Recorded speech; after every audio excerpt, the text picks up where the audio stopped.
বলিউড সঙ্গীতশিল্পী অরিজিৎ সিং আরজি কর ঘটনার প্রতিবাদে একের পর এক পোস্ট করছিলেন কয়েকদিন ধরেই। গায়কের প্রোফাইল আত্মজোয়ার জালকে ইতোমধ্যেই সবাই চিনে নিয়েছেন। কিন্তু শুক্রবার ৩০ আগস্ট সন্ধ্যার পর অরিজিতের প্রোফাইলটি আর দেখা যাচ্ছে না। দিন চারেক আগে আরজি কর ঘটনার বিচার চেয়ে আর কবে গান বেঁধেছেন অরিজিৎ সিং। এটি শুধু গান নয়, লাখো মানুষের প্রতিবাদের ভাষা। এখন মুখে মুখে ফিরছে অরিজিতের সেই গান। কিন্তু হঠাৎই এক্স হ্যান্ডেল থেকে উধাও হয়ে গেল অরিজিৎ সিংয়ের ব্যক্তিগত প্রোফাইল। সেখানে লেখা রয়েছে, the profile does not exist, যার বাংলায় করলে মানে দাঁড়ায়, এই প্রোফাইলটির আর কোনো অস্তিত্ব নেই।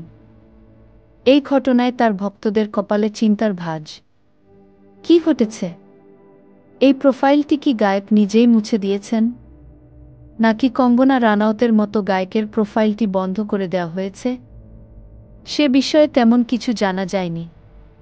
অরিজিৎ এমনিতে খুব বেশি লাইমলাইট পছন্দ করেন না, তাই সামাজিক যোগাযোগ মাধ্যমে তেমন বেশি সক্রিয় থাকতেন না।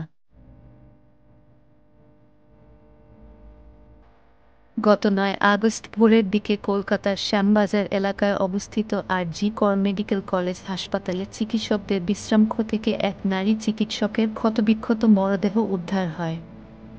পরে ময়নাতদন্তে জানা যায়, ওই চিকিৎসককে ধর্ষণের পর হত্যা করা হয়েছিল। তবে মরদেহ উদ্ধারের পর হাসপাতাল কর্তৃপক্ষ বলেছিল যে ওই চিকিৎসক আত্মহত্যা করেছেন। কর্তৃপক্ষের এই বক্তব্যের পর প্রথমে ফুঁসে ওঠে কলকাতা, পরে গর্জে ওঠে পুরো পশ্চিমবঙ্গ।